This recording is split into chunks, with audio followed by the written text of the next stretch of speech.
today we have the pleasure of hosting Mrs. Kristina Schmidt and Mr. Andreas Stensaker from the German-Norwegian Chamber of Commerce, and also Ms. Feriel Adjaout from Rystad Energy.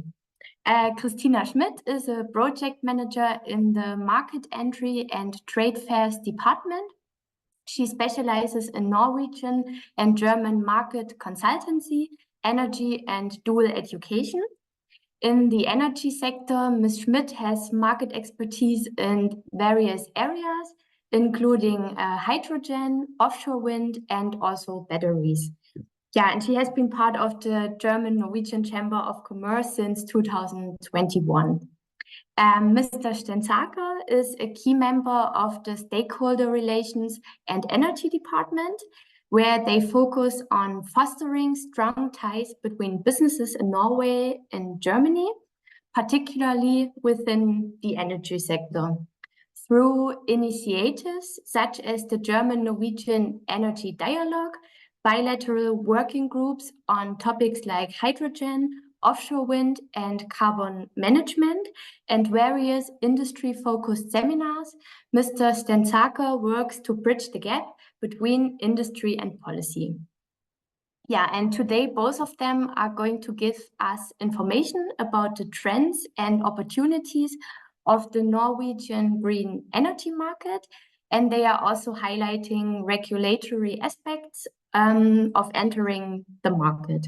Yeah, and Ms. Feriel Adjaout is Carbon CCUS market analyst at Rystad Energy, and she's going to give us some insights on the Norway CCUS market and projects.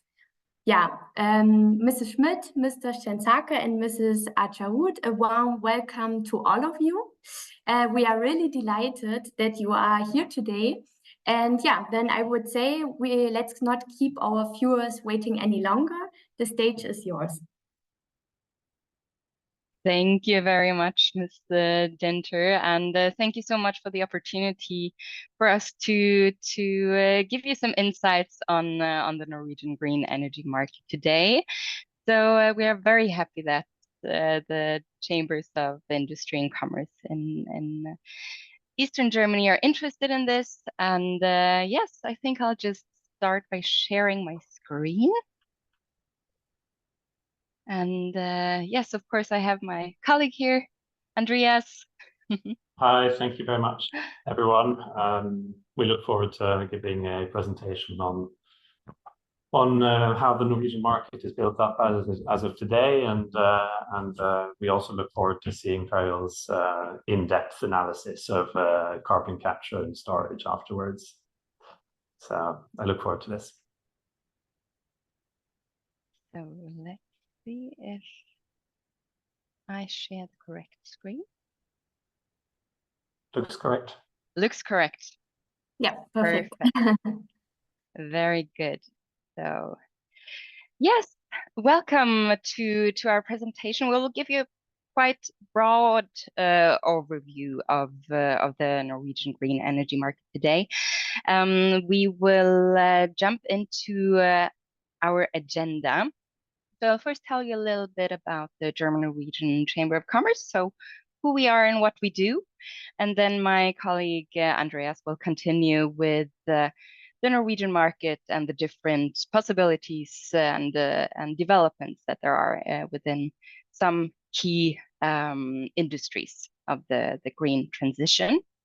Then we'll jump to the implications of these developments for market entry strategies. And then we are happy to hear Feriel's presentation about the CCUS. So, who are we, the German-Norwegian Chamber of Commerce? We were founded in 1986, so we will have an anniversary in 2 years. We are about 35 employees in 6 departments, which makes us the biggest Chamber of Commerce in Norway. So we do have a lot to do, to be honest, and we look into various area of industries and different topics. We have about 800 companies as members, both German and Norwegian, and we are the official representation of the German economy in Norway. And we are part of a broader network. So we, as you can see there, our logo, the AHK, is quite similar to the logos of the IHK and the DIHK. So we are connected to these as chambers of commerce, so both in Germany and in many different countries, actually 150 locations in 93 countries. And altogether we have there are 2,300 employees that work in a chamber of commerce somewhere in the world. So what do? We have three main functions as a chamber of commerce. For one thing, we are, as I mentioned earlier, a membership organization. So we offer memberships and different what should I say, good things for companies so that we can help them. We give them visibility in the German and Norwegian market. We have different events for our members.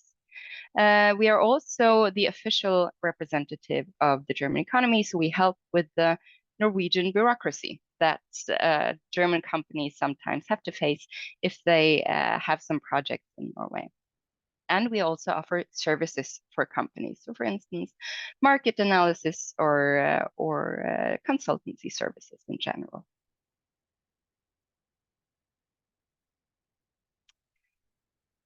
So our services, as I mentioned, we have market entry and trade fairs department. So we can, for instance, create market analysis, find the right connections in Norway, simple matchmaking. We also have projects that we have together with German-Norwegian companies, and we offer visibility in the bilateral network that we have. And also legal and tax services are an important part of what we offer in Norway and Germany.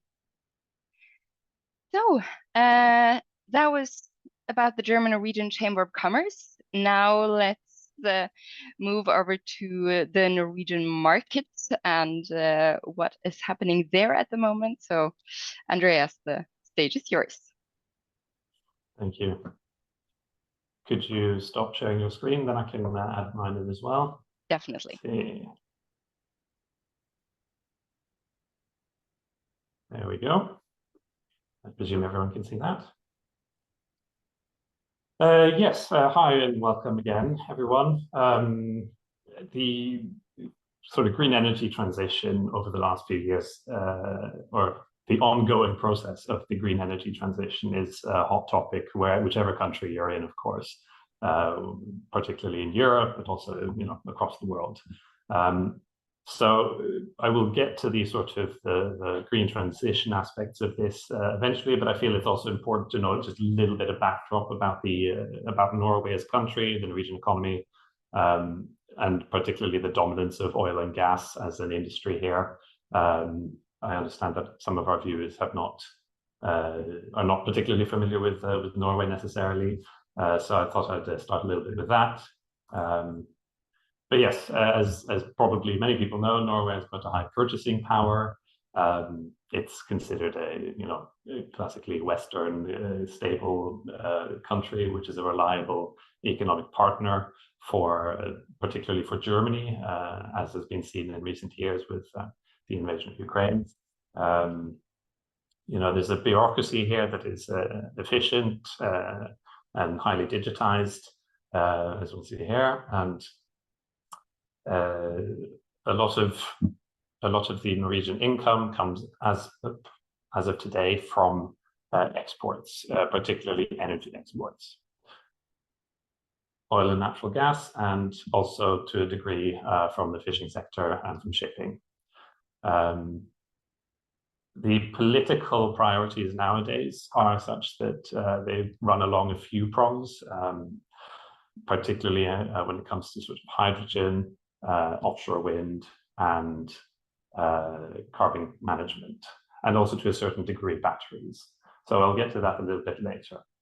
But yes, a little bit more general information about Norway. It's a massive country with relatively few inhabitants, a large coastline, and high median income. Most of the population is kind of centered in the southeast, near Oslo, which is also where a lot of the industrial hubs are, though that you can also find them along the coast a lot of the time.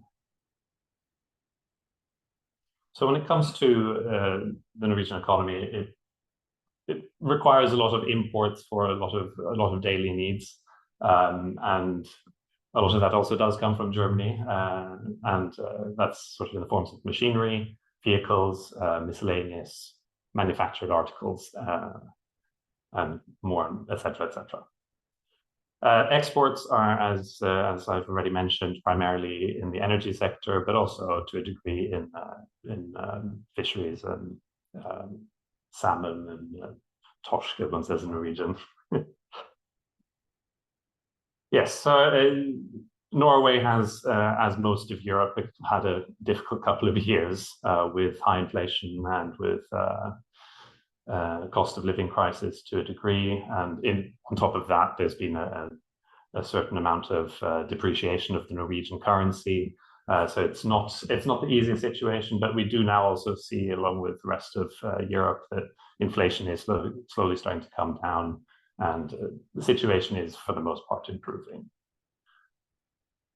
As most people are probably familiar with, Germany is an increasingly and extremely important partner for Norway, both when it comes to imports and exports, although Great Britain does trounce Germany just by a hair when it comes to who we export the most to. So now I'd like to get to the energy topics that we're all here to listen to. So the Norwegian power supply is, as you can see here, already extremely decarbonized. Hydropower has, for most of Norway's history, accounted for the majority of power production. We have 1,739 hydropower plants, which accounts for 88% of product or of electric production capacity. And we also have wind parks that account for the majority of the rest. So the oil and natural gas that Norway produces, it should be worth mentioning, is not used for the country's own electricity supply. And that stems from historical factors that the hydropower that we have in Norway was built out in large part before Norway discovered oil and gas in the North Sea. So that's a kind of unique situation that we also share to a degree with Sweden, this kind of dominance of hydropower in a European setting. And Norway is, along with much of the rest of Europe, connected to various other countries and trades power through 17 cables that primarily go to Germany, Denmark, a little bit to the Netherlands, and to the UK. But the most connections are to Sweden, who are our direct neighbor country-wise. And there's been a little bit of a political crisis in recent years, along with the rest of Europe, regarding high energy costs. So there's been a lot of discontent in the Norwegian population about this trade in power, just because high power prices in the rest of Europe have, to a degree, come to Norway as well.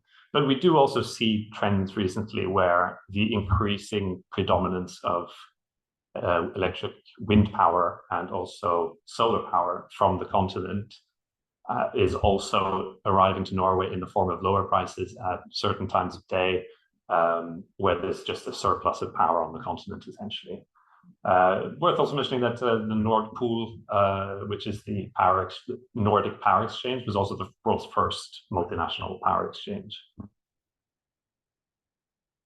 And yes, so this is the sort of meat of the matter. The Norwegian oil and gas sector, I feel like it's important to highlight just how important it is in a Norwegian setting, because it consists of a significant proportion of the Norwegian economy and has done for a long time, which is why this the green transition is where Norwegian politicians see an opportunity for Norwegian companies to transition to an industry that is similar but different in the sense that it's all about energy and about electrification. And the energy industry in Norway employs a huge amount of people, and the hope is therefore that also Norway will have comparative advantages when it comes to energy production. But I think I will allow Kristina to say a little bit more about that later on today. Norwegian pipelines, they're about 8,800 kilometers long. I seem to recall that being approximately the same as, what was it? I think it's between, let's see here, I have it in my notes. Yeah, no, it's the, Norway has, sorry, excuse me. There are four receiving terminals for Norwegian gas, which are for those for the gas that is produced in Norway and sent to the continent. And this we also have one production plant for LNG, which is up in the north of Norway. So that is also something that we in Norway have up capacity for in conjunction with the energy crisis that has been recently. There's a transport capacity of about 120 billion cubic meters of natural gas per year. And this infrastructure is owned and operated by a company, a state-owned company called Gassco, whereas it's owned by a joint venture called Gaslet, which is misspelled here, obviously. With the energy crisis that have come and also the sabotage of the Nord Stream pipelines, we're also seeing an increased focus on the safety of these pipelines here, with the support of other NATO countries, amongst others, Germany. But yes, getting to the green transition, this is a massive political priority for the Norwegian government. And one of these is within CCS, and I'm sure that our colleague at Rystad will speak more about that. But also offshore wind is amongst the main priorities as well, where the Norwegian government aims to have 30 gigawatts of capacity online by 2040, which is a huge amount from the very little as it is now. And so the Norwegian government wants to accelerate its planned climate-friendly industrial reorganization.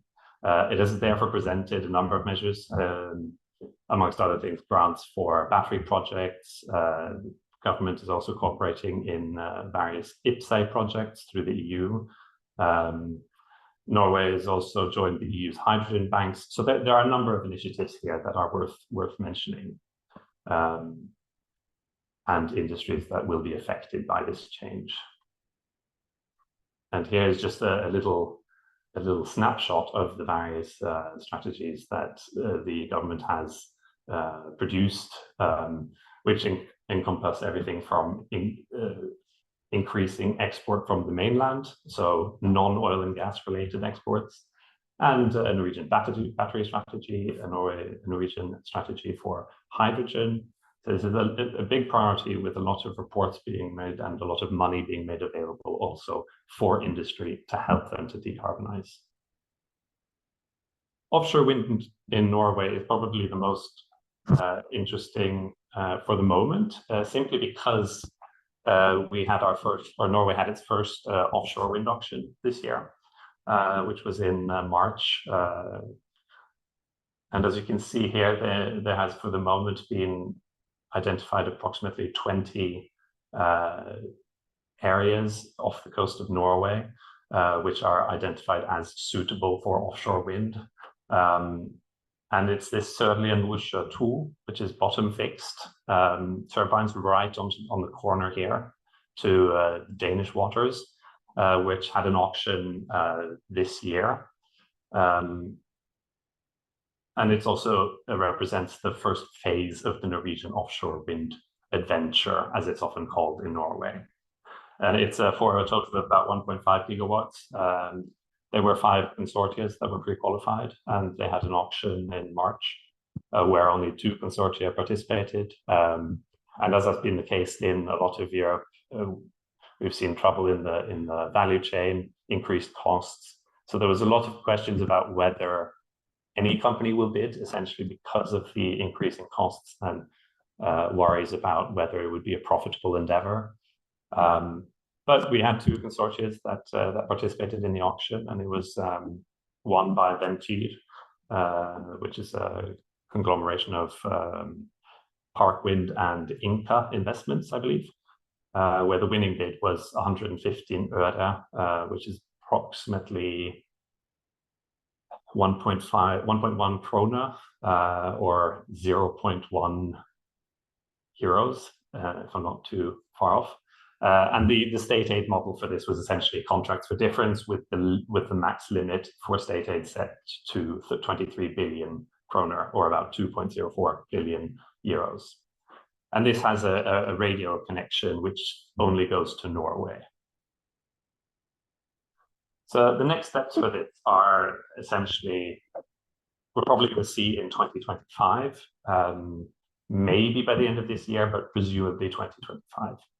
And as mentioned, there are 20 areas that have been deemed suitable for offshore wind in Norway.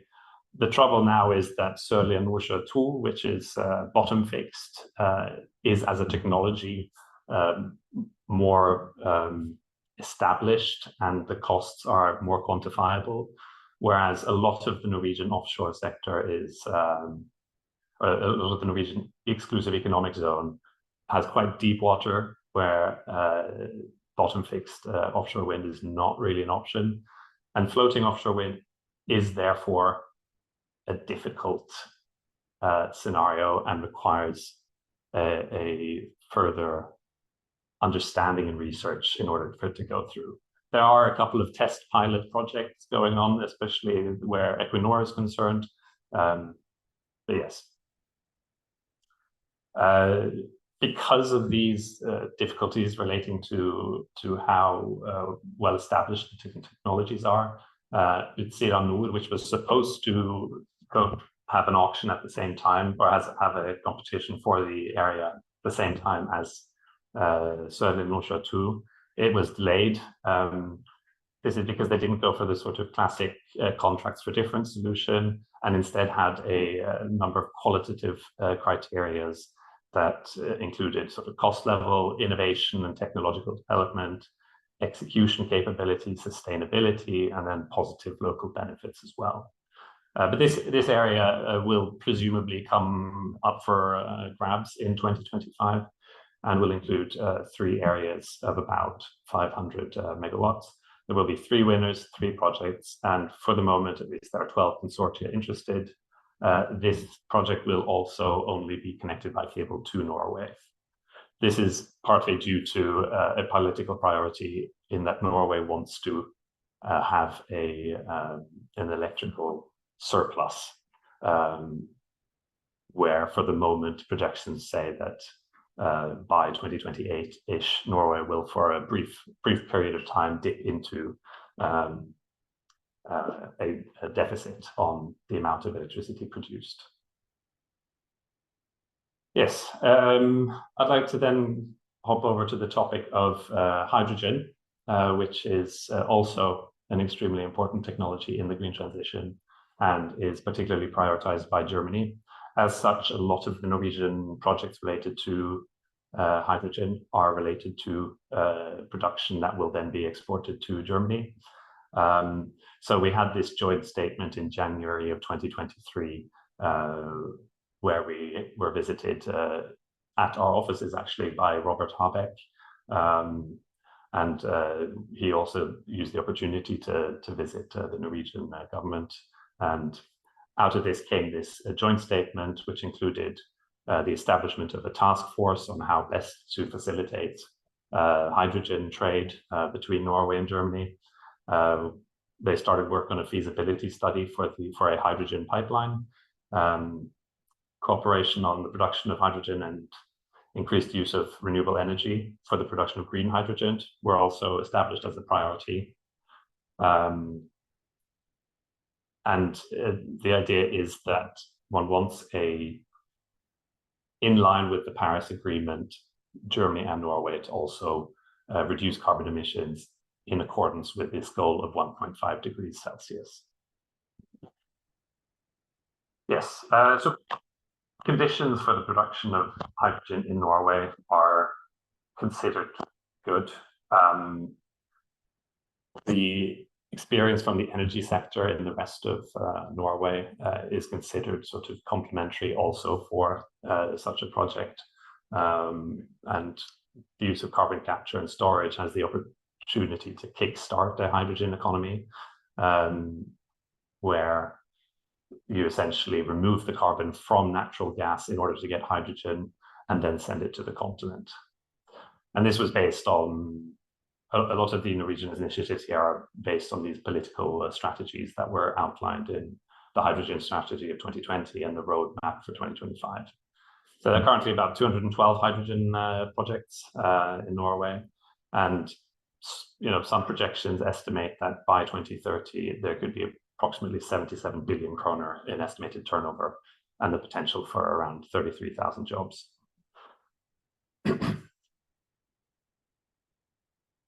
As I mentioned, Norway is a part of H2 Global, which is a tender-based funding instrument with dual auction model to accelerate market ramp-up of green hydrogen.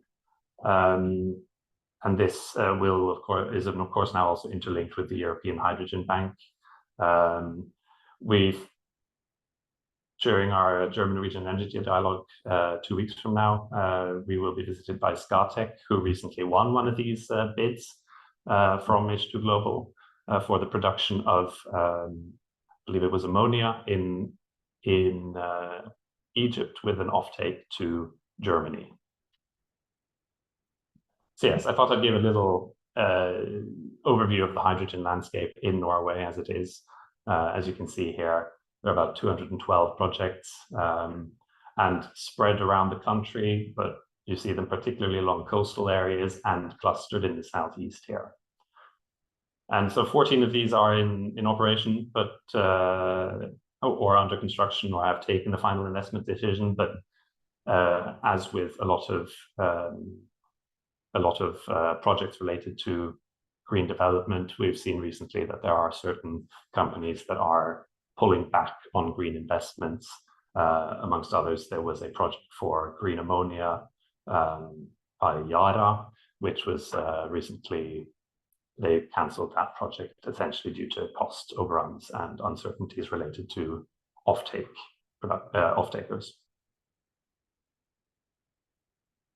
But a few Norwegian hydrogen projects that are of interest, particularly for a German audience.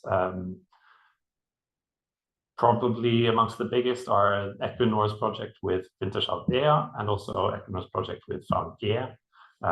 This will be then to Wilhelmshaven as a terminal and also to Rystad for the Feriel project.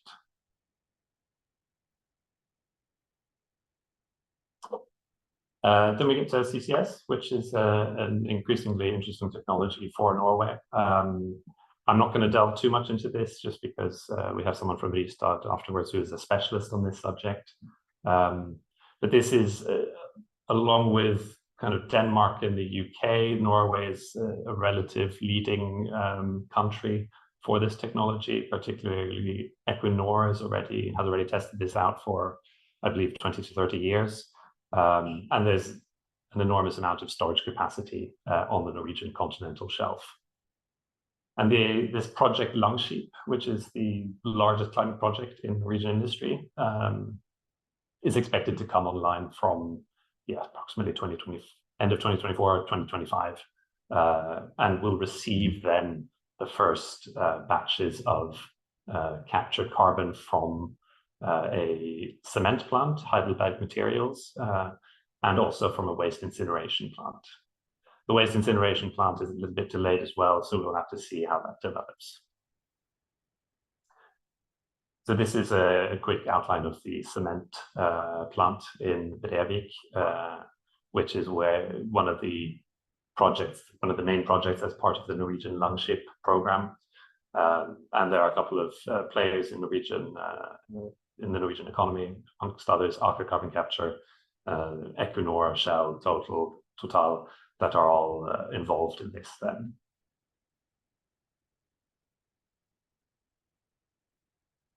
Yes, I'm got to, I think, close to my final energy subject here. The battery strategy is also something that has been a priority for this administration, this government. Just a couple of days ago, they launched another initiative which will allow for cheaper loans from the state of up to 5 billion kroner.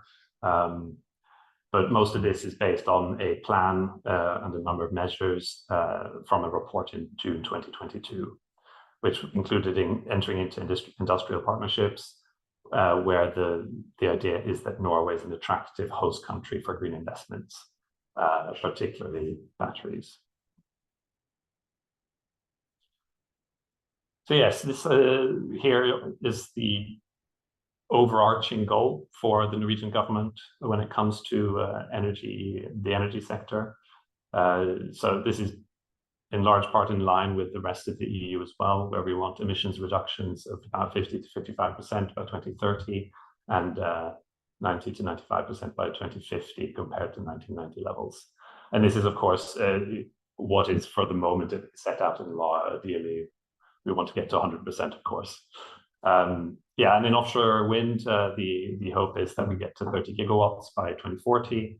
And in line with this reduction in the relevance of the oil and gas sector, potentially, there's also a focus on moving away from offshore sectors to increasing exports of Norwegian products from the mainland. And a lot of, like I mentioned earlier, a lot of this is based on a goal that Norwegian expertise from the energy industry will also be transferable to these new green industrial adventures, where competencies from offshore oil and gas is transferable, is complementary, both in offshore wind, in CCS. Norway has a long history of a completely clean power grid. So the hope is that in future, surplus energy will be able to be used to produce things like hydrogen, and that offshore wind will play a part in this, in securing this surplus of electricity production. So with that, I would like to hand the word back to Kristina, where she will talk a little bit about the implications of these various technologies. Thank you very much. Thank you very much, Andreas. So I will try to share my screen again. There we are.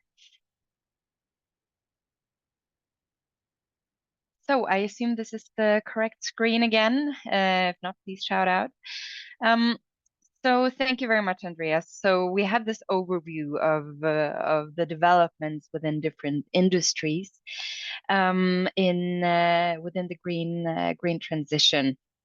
Now I want to start with some of the basics when it comes to entering the Norwegian markets. What do you need to know?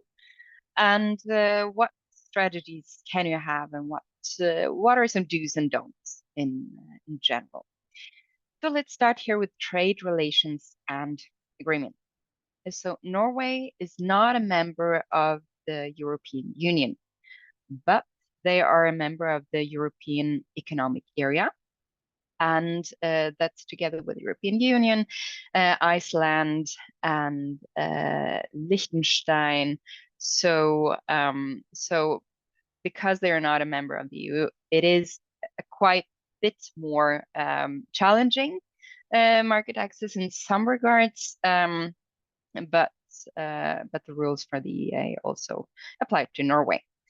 And the EU is very important to Norway, as Andreas also mentioned, concerning the imports. So 56% of all imports to Norway come from the EU. So that means, but however, also China is growing strongly. So they now account for 20% of the imports to Norway. And when we speak only of pure imports from Germany, it's at the time now has 8.7 billion euro of volume. However, Norway has several bilateral trade agreements with the EU and many other countries around the world.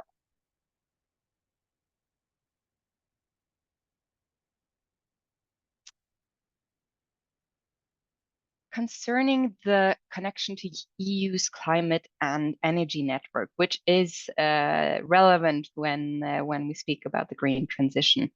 As a result of Norway's climate agreement with the EU and the EEA agreement, as I just mentioned, and Norway's participation in the EU emissions trading market, Norway is obliged to implement the climate measures of, for instance, European Green Deal Fit for 55 in cooperation with EU countries.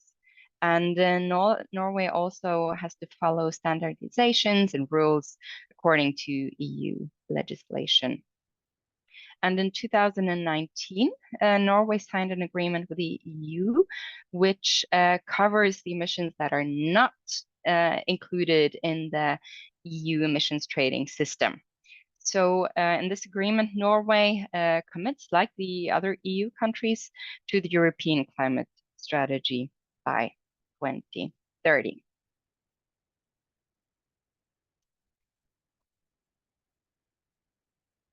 So if you want to enter the Norwegian market, what do you need to know?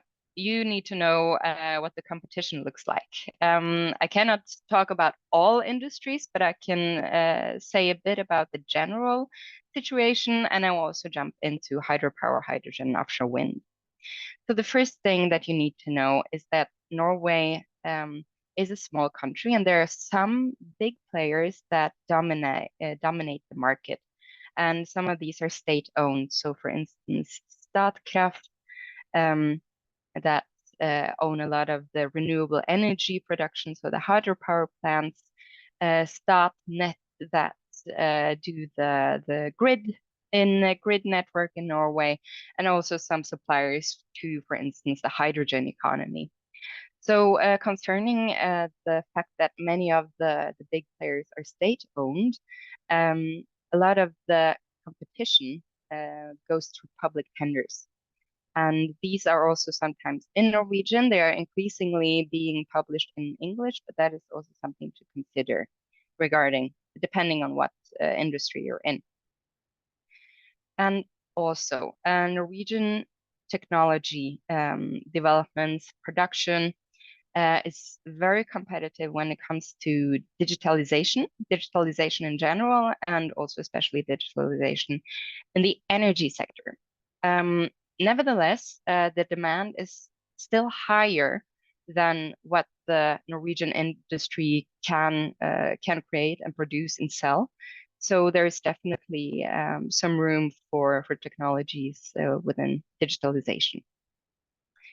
And as Andreas mentioned earlier, Norway has a lot of know-how from the oil and gas industry, which then also make this know-how very competitive in Norway, which is especially important or relevant for floating offshore wind technologies.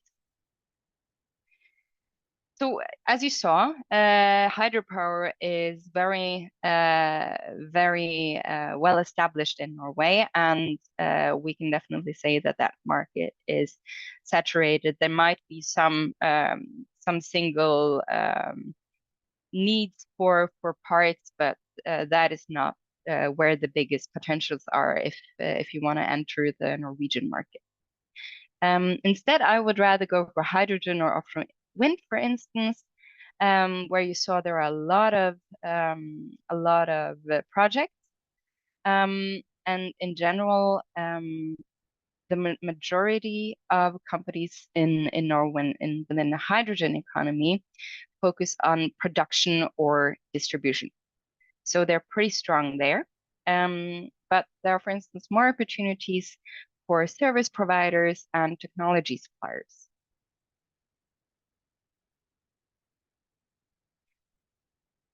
And within offshore wind, so Norway is pretty well positioned within installation and completion of and also balance of plant, and also within, for instance, cables. But they are less well positioned in development and the early phases of offshore wind development.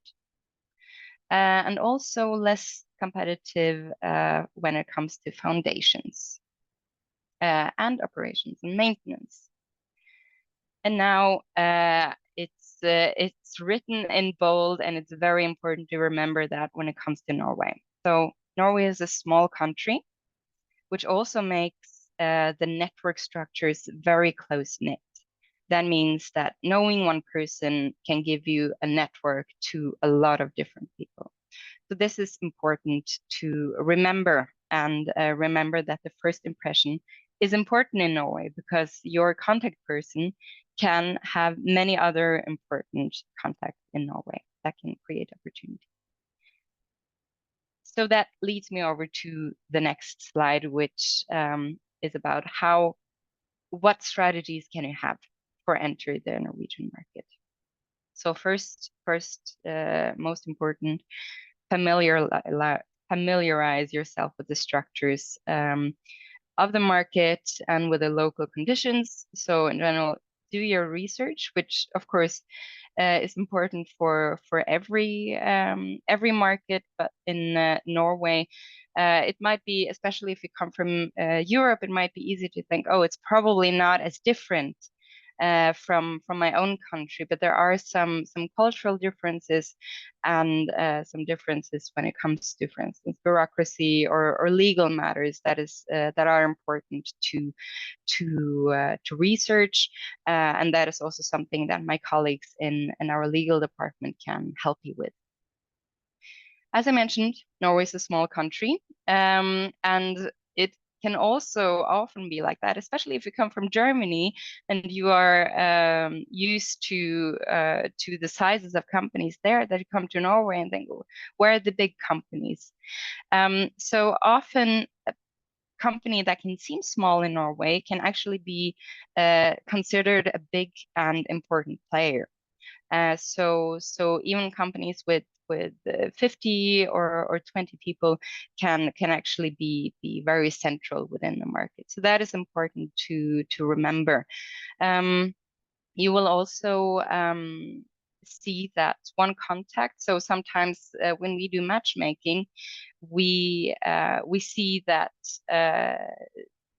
that our customers maybe think, oh, but that are not so many contacts, but we also say, we always say, this one contact will be very valuable, and this contact knows a lot of other people that can know people from other industries even. So this is also very important to consider. And one strategy that is very nice for actually most Norwegian industries is having a local partner. It creates trust, and it's much easier to communicate. So even if the Norwegians are very fluent in English, and you can expect a Norwegian to know English when you make a phone call or write an email, it's still the trust that you create and the cultural knowledge that a Norwegian partner will have can be very, very valuable if you're interested in entering the Norwegian market. So you can also consider using the easy to approach. So you should ask yourselves these important questions that will also prepare you for entering the Norwegian market.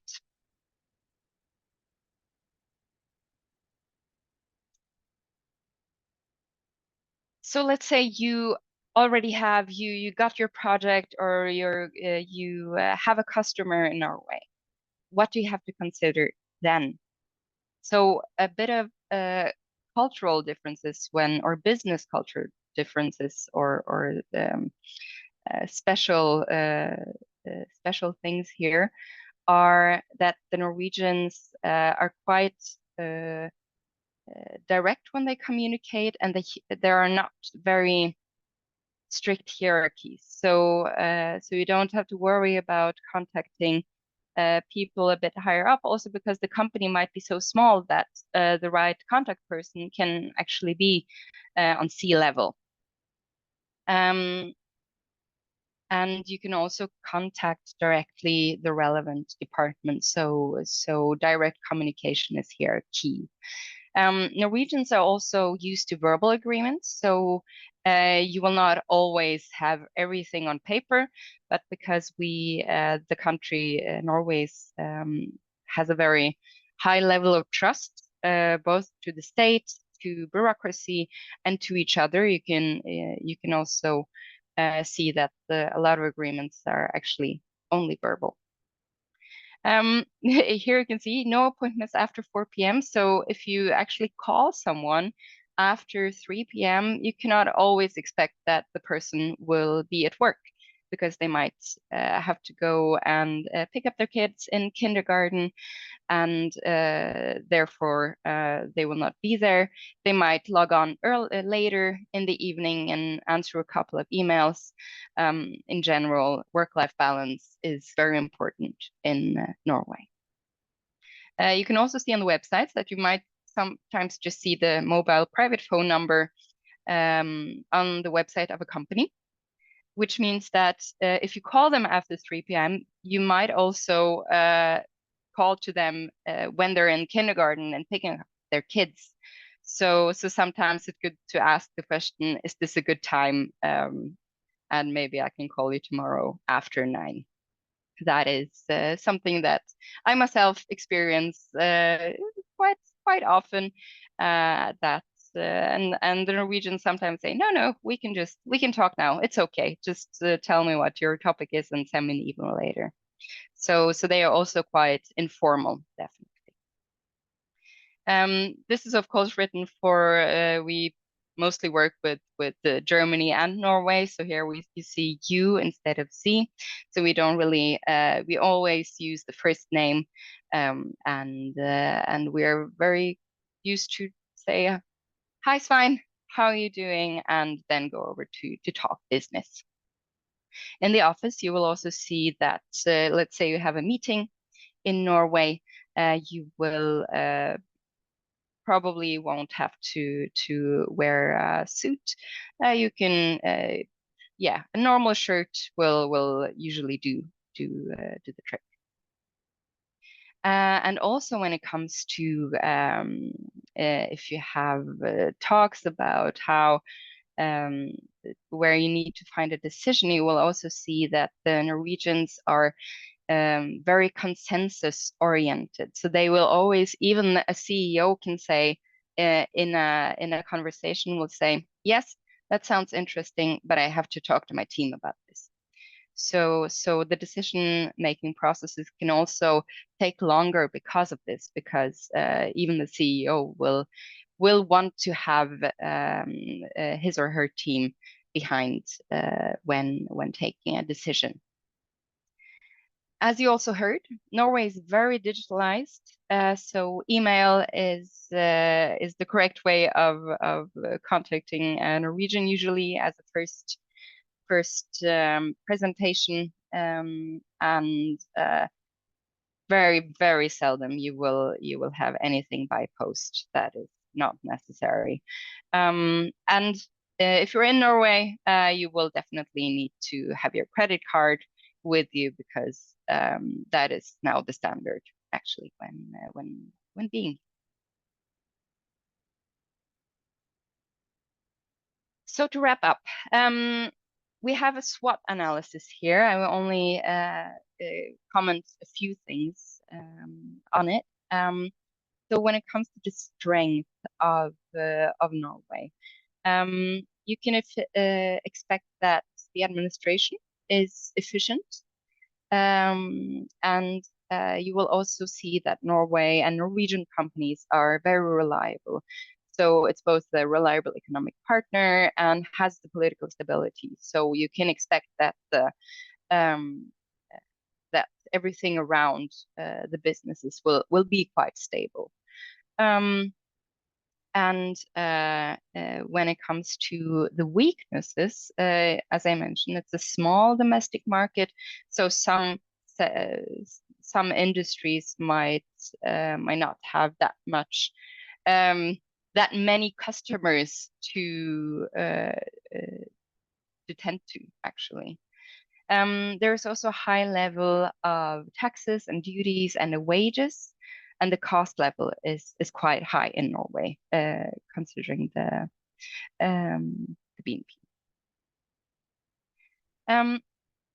Let's look at the opportunities. So as I said, digitalization. So if you're within digitalization, you have many opportunities.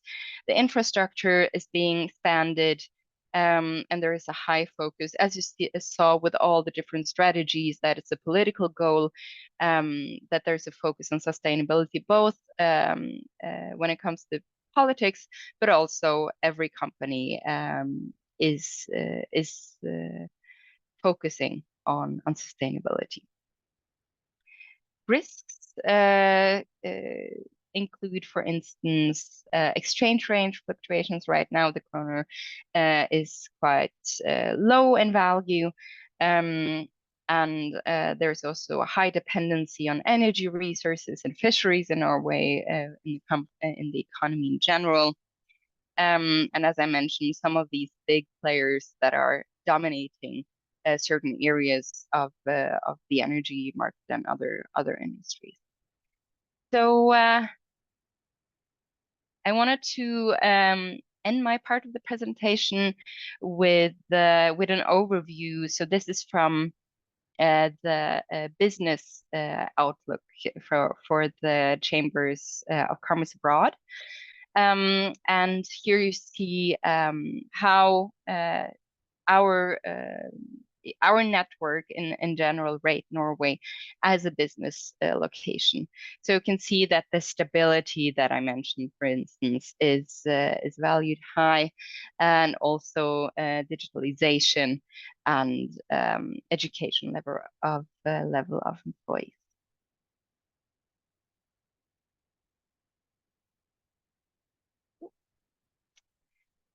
Thank you very much for your attention.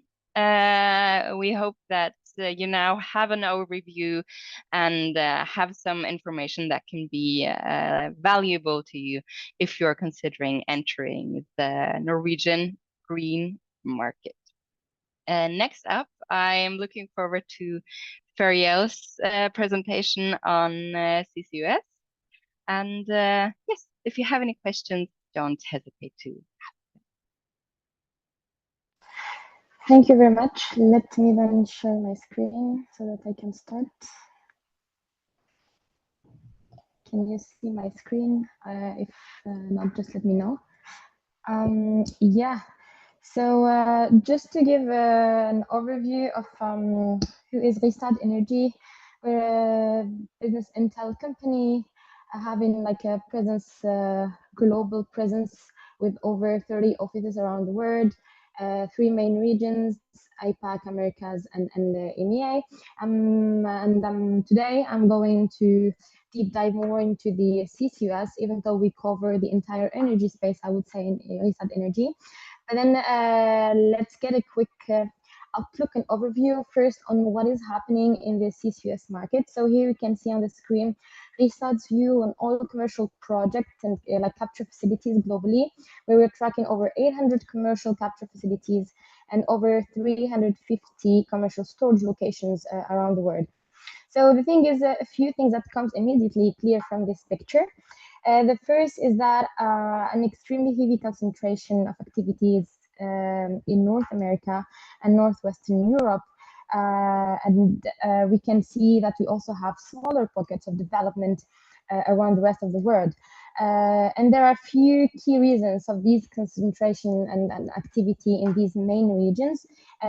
First is the favorable environment policy, which is like the support funding schemes that we have in these two main regions, but also like the higher concentration emissions, like from energy and industrial hubs, so that are more addressable by CCS. And one last but not least is like the history of oil and gas development in this region that really co-locate in excellent storage opportunities, for example, or like individuals that provide like a head of start of understanding subsurface conditions. And also the other thing that we can see and really stands from this image here is the overwhelming number of green dots compared to yellow or red. So these green dots represent like the project status, the planning status. And we can see that the early stage projects currently make up nearly 80% of the commercial announcement, compared to just like 6% that are under development or 12% that are like operational. So yeah, where there is like a great activity and great amount of growth in CCUS industry in the recent years, but then there are like high degrees of uncertainty and risk in the current project pipeline. And here comes like this slide where it's our own analysis. So even with the fast growing CCS market, based on this project risk scorecard that we have in-house, covering over 10 parameters across the entire value chain, I would say, assessing the business, financial risk, operational risk, technical and regulation risk, including permitting, etc. So taking into account all these parameters, we can see in here that almost like only 30% of the projects that are mainly mature, they have a mature business case and financing into plan, meaning that either these projects are operational, like took FID or will take FID. Well, the rest, grade C, D, and E, are mostly like medium or like higher risk of project being really delayed, and we can see the shift to the right for all the projects that were supposed to start, but that probably will have like delays throughout the years. But just to give an overview, but then now we will go more into this European market and mainly Norway. So in the recent highlights, we've seen like general inflation, power uncertainty, like based on like what have been announced, a lot of projects that were projected to take FID last year, but like a lot of proportion failed to materialize. However, some projects made it, for example, Porthos. But then with that, we've done an analysis and we've seen that there is like a significant gap between the capture and storage capacity timeline. This is something that I will deep dive into in a couple of slides later. And also there have been like this implication of the EU ETS on the maritime sector. So Europe is phasing out free emission allowances in the future for its emission trading system, which applies to the shipping sector. And from this year, the maritime activities are already incorporated with like a gradual introduction of obligation for shipping companies to surrender allowances. So 40% of verified emission from this year, 70% next year, and it will be 100% in 2026, which really raised like this concern regarding the alignment in like transportation of CO2 and so on. But then there have been a lot of activity in North and West Europe. So Norway was really the first mover in project open for third-party storage. Like there have been like ordering CO2 transportation ships, where we have like already now 4 total ships that have been ordered by Northern Lights, and like also Northern Lights phase 1 that is already complete, and phase 2 receiving, and also Northern Light phase 1 that received also a lot of support from Norwegian government, but not phase 2. However, it was announced like recently around June that Northern Light phase 2 was awarded 131 million euro. So it will help expand the storage capacity from 1.5 to 5 MTPA. Not only Norway, but also we've seen like an activity in UK, Denmark, Netherlands, and also Germany having announcing like their CO2 management strategy plan. Now, just to get an overview of like some of the maturity in Norway and why saying it's the first mover. So first, we have this maturity from like 2 projects, Sleipner as Snøhvit, that has advanced CO2 storage readiness, like in the Norwegian continental shelf. Seeing that Sleipner is like really one of the world's first and longest running CCS project that is managed by Equinor, capturing 1 MTPA, and also like Snøhvit, that it really involves as well CO2 that is captured from natural gas processing. And we see that, they have been running till now. It really helps the experience from this project have proved that CO2 storage is secure, permanent, and there is a plenty of potential. And furthermore, like the Norwegian government is really supporting the full scale for CCS project Longship, for example, with the intention of like gaining further experience. And based on that, we've seen like a movement that shows that there is like a strong political that will to solve the hurdles, but then Norway is really among the best positions. So we can see that the carbon tax credit, as we know, helps the businesses reduce their carbon tax burden and really engage in activities to cut emissions. And Norway has one of the highest carbon tax besides the EU ETS. So there is also this tax which goes up to more than $230 per ton by 2030. That was communicated by the target tax level. And adding to the EU ETS, so we will have around 300 or even more USD per ton. So it will really have Norway well positioned for the deployment of CCS project.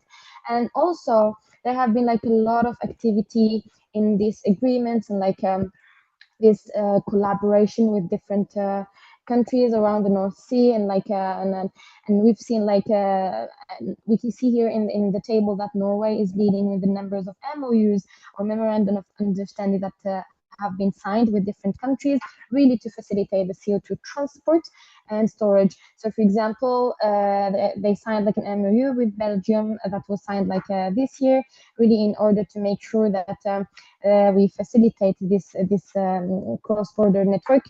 And also Norway, by signing this MOU, where they're ratifying the London Protocol, really to pave the way for the third party for CO2 storage. And just as an example, Northern Lights offers like transport and storage. So there have been agreement with like capture facilities, not only in Norway, but outside of Norway. So we have the Yara in Netherlands and also Rystad in Denmark. And so a lot of activity. And we have also the H2 Moro in Germany project. So a lot of projects that are into place. And Norway is really showing that it's that they are like leading in here in matter of like facilitating, accelerating the deployment of CCS specifically for CO2 storage. And if we go into that, we can see here a comparison between like different countries like UK, Denmark, Netherlands, and then Sweden, like for this CO2 storage legal framework. So here in Norway already have like 11 permits that have been awarded this year. In the 6th call, like 6 companies have been granted offshore licenses to store in 4 areas. Equinor received like 2, Vår Energi or V, and another what were awarded to Aker BP, PG&E upstream Norway. But then yesterday, they have been announced like the 7th call for the CO2 storage in North Sea, and then the Norwegian government received like application from both domestic and international companies to secure specific acreage for CO2 storage, and always Equinor is is there. And then with that, we can conclude that Norway is really facilitating this permitting and making it easy for regarding the regular framework. But it's true that if you see in here, you say, okay, UK have 28 permits that have been awarded, but still again, we need to note that like UK is a domestic market. So what is captured in UK is stored in UK, whereas in Norway, it's open for third storage parties. So, but then even with that, we see an activity in Denmark. So there's like a tight competition in North Sea, but still Norway is like leading in the number of licenses that are open for third storage party. And just to see like a bit of the activity regarding infrastructure and the licenses.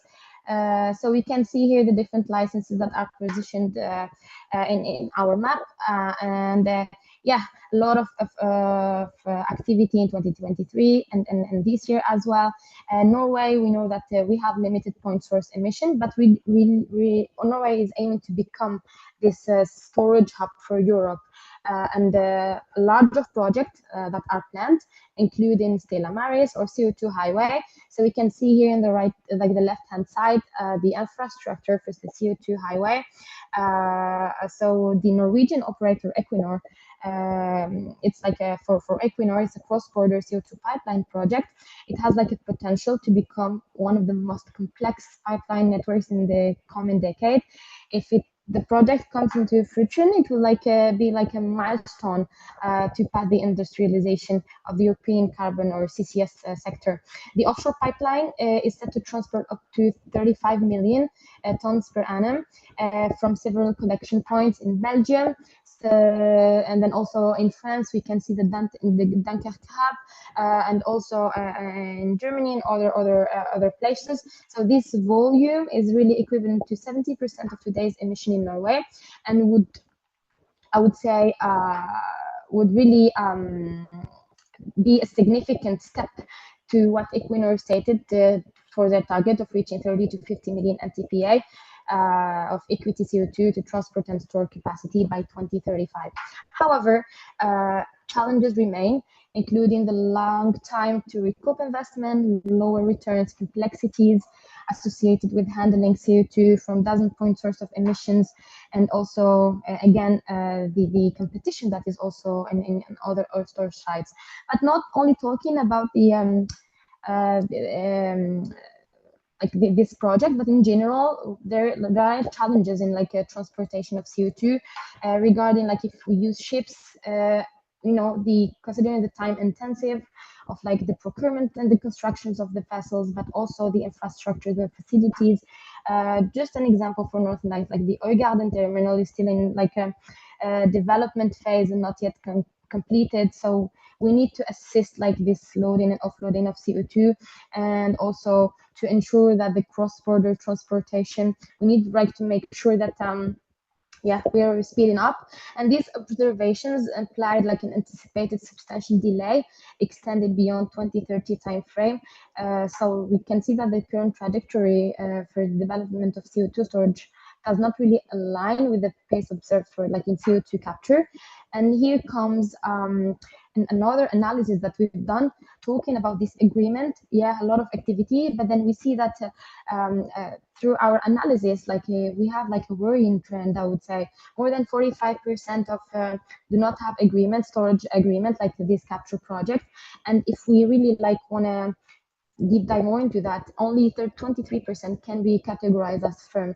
How we do like where like meaning that there is already a signed offtake agreement, or the same capture and the store, like the capture operator is also the storage operator, so like they have already a reserved capacity. So we're sure, like we are almost sure that they will reserve like a certain capacity to store the CO2 they are capturing from their own plants. So that's a thing, but also there are other categories that we see in here, like involvement in the cluster, MOUs, LOIs. But then, for example, MOUs, we cannot say that it is firm. So developer, for example, may start like sign initially these MOUs with several companies, planning to capture CO2. However, like they can later really formalize it with like only few. So again, for like Northern Lights, they signed like in 2019 with 7 European companies for CO2 capture, but then they solidified the commitment with only 3 companies for the first phase of the project. So this gives us an idea of like how we can say that this agreement is firm, and then also, yeah, that there are challenges in there. And then with that, we have done this analysis to see the demand and like the gap that we see in here. So here, yeah, a lot of activity, but again, a lot of projects are in a planned phase. We can see that the total announced capture project here, it's in Europe, excluding UK again, because UK is like an own market, and talking about storage only. So I use the project risk scorecard in order to assess this delayed project, as we can see in here, that can go beyond 2030. And then we go down to what is projected for like the operational capacity. And then the reserve capacity represents the 23% that I mentioned just before, where we have like a firm agreement. So we can see similar analysis we've done on the right-hand side for the storage capacity. So we can see that there is like a gap between the demand and the supply. So it really here, like as a result, like operator that will make an available storage capacity in an open source model or like part of cluster will enjoy really the first mover advantage. That's why Norway is like positioning herself like in a good position, but again, competition is tight in the market, and also like these operators will really enjoy like this pricing power to demand high fees. But just to sum it up, yeah, a lot of activity, a lot of things happening. Norway is leading, wanting to become the storage hub in Europe, but there are a lot of challenges that we encounter. Trying to sum up all these challenges that we see in here. So we have the technology, mainly of this first of kind technology based, the development of the project. So yeah, we can see like time delays, construction, cost increase, etc. And then the geological formation, because yeah, we want to store, for example, if we don't know, like we always, you know, geology is fascinating, so always meet some unexpected issues. So sometimes it's quite we have some unforeseen reasons to delay some of these projects related to geology or operational and safety, but also regulation, the delays in implementing like the implementation of like or lack of carbon tax, CO2 pricing, etc. And again, the financial. So if there is not a lot of support, like not a lot of funding, so project not taking FID, it really like delay this project. But then again, a lot of challenges, but still like I would say Norway is like speeding up. We're seeing like at least from the permitting side, a lot of activity on the funding side. Probably there will be an activity in the future, but still some hurdles to take into account. But that was my last slide, at least giving like a quick overview, making sure that I gave like the latest updates. But yeah, feel free to let me know if there are any questions, and thanks everyone.